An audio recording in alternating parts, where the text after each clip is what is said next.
A Good Samaritan used a ladder to save two people who were trapped in a Thomasville house fire, according to the fire department. But how they were saved is only matched by what else was saved. It happened early Sunday morning in the 500 block of White Street, and one of the people who was rescued says the ashes of her son, who recently passed away, were spared by those flames. Fox 8's Justin Lundy joins us live outside the home with her story of survival and preservation. And Justin, by the looks of what's behind you there, she was lucky to escape with her life, never mind the remains of her son. Yeah, Michael, the flames were so intense that it ended up reducing the front porch to ashes and also melting a few Christmas decorations like this one in the yard. And earlier today, I did speak with the homeowner who tells me that if it wasn't for two good men, she wouldn't be here today. Shattered glass and charred Christmas decorations. Not much was left behind after an early morning house fire off White Street in Thomasville. The homeowner, Kelly Gallimore, says around 4 in the morning Sunday, she thought someone was breaking into her home. So I hit my panic button, and then I decided to lift my blinds, see if I see anybody out there.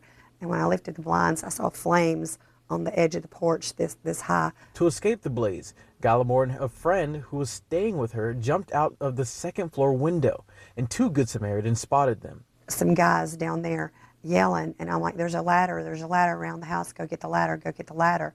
So that's what they did. She didn't know the men, but calls them her guardian angels. But I don't know who either one of them were. I'm guessing maybe they heard the alarm on the car, the panic button, and but I'm just thankful that they were there.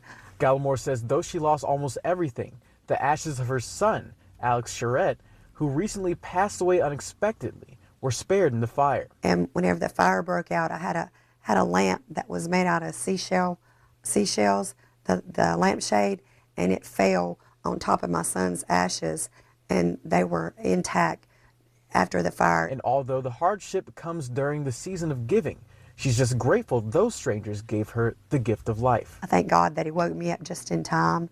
If it'd been another 5 minutes, I probably wouldn't be here.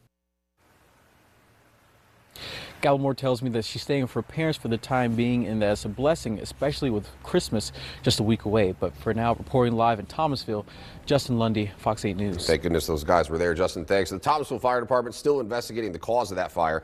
Several of Gallimore's dogs, unfortunately, are still unaccounted for.